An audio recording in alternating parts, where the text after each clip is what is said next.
Okay, so here's what you sent me. I'm going to clear this out, even though this is correct. What you did here is correct. I'm going to clear it out just so I can go through it completely and get there when we get there. Okay, suppose there is a single restaurant in a small town facing the demand function of P equals 13 minus zero point 0.1 times Q. Okay, so this is a format, and I might get too involved here. So if this next couple of statements confuse you, keep going, I guess. But because we don't necessarily have to do this, but one way to looking at it is on the chart, if you want to draw a line, right? So price is on this side, and number of meals served or the quantity. This is the Q number down here, right? So I got price here on the y-axis and Q on the x-axis.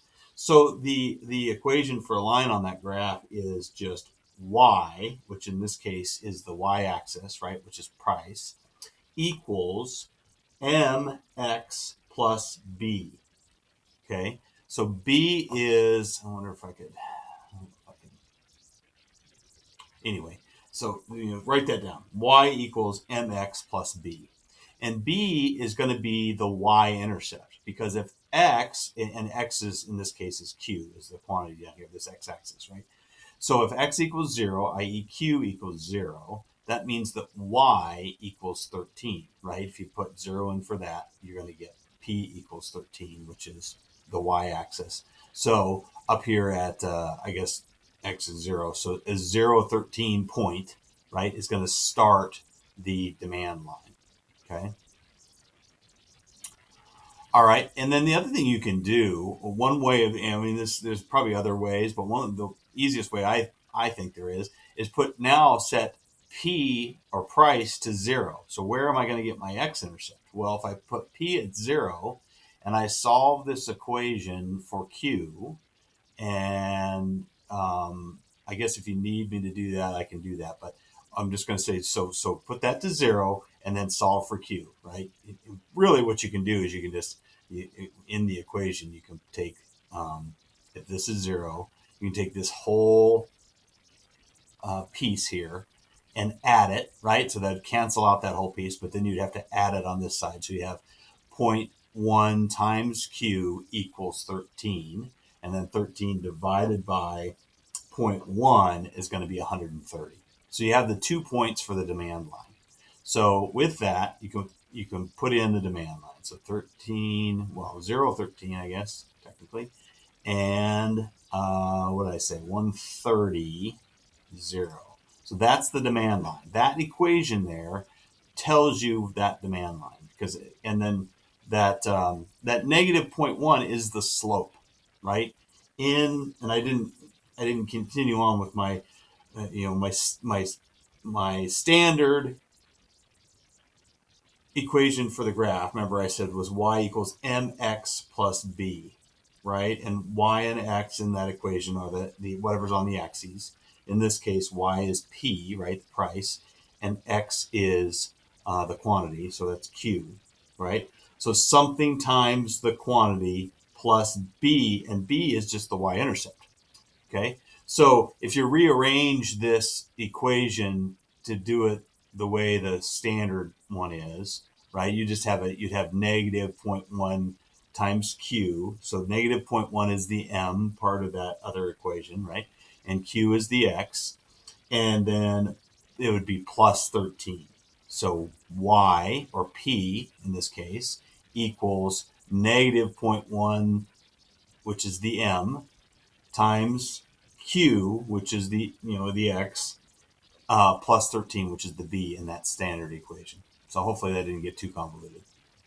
Okay, so then we have the demand. So that's the demand line. So we got the demand line. Now, what the book doesn't do very well, I don't think, I have to look it up again. I'm sure it does in there somewhere, but I haven't seen it for a while, is that the marginal revenue is twice the slope of the demand line. So really, we know that this negative 0.1 is the slope of the demand. And so now we can say negative 0.2 is the slope of the marginal revenue line. Okay, so that's the only thing that changes. So now the marginal revenue equation is going to be P equals 13 minus 0.2, or how they do it, 0.20, whatever, right? Times Q.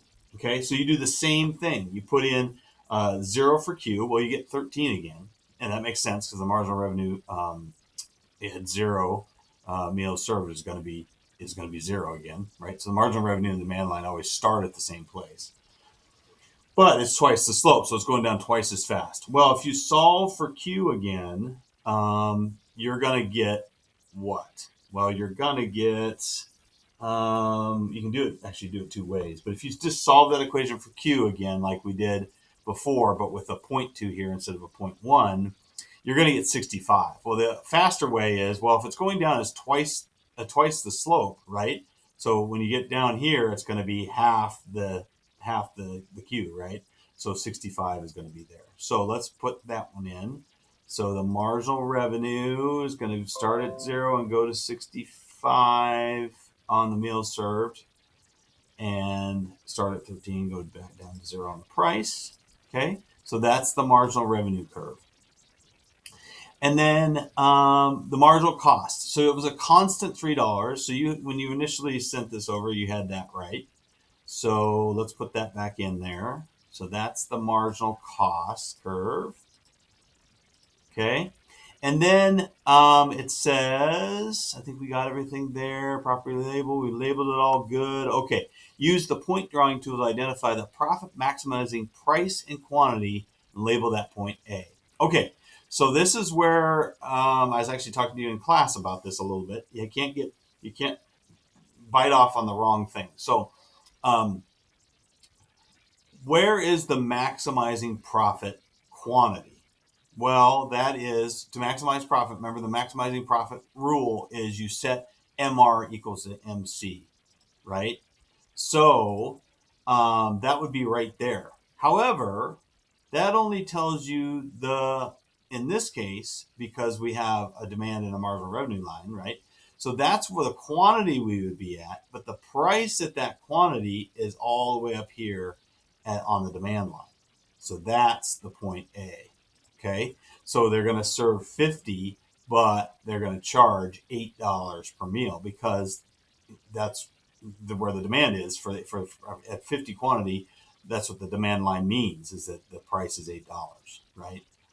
People are willing to pay $8 at 50.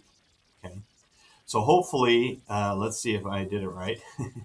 Yay! Positive feedback. Okay, so hopefully that helps, right? So the profit maximizing quantity, we already said this, right, was 50. In fact, in order to do this last one, this is kind of this, in a way, maybe just a redundancy, just to cement it home for you. But it's kind of redundant because you pretty much have to know this in order to do number 4 up here, right? So the maximizing profit quantity profit maximizing quantity is 50, and the profit maximizing price is 8. And then that should be good.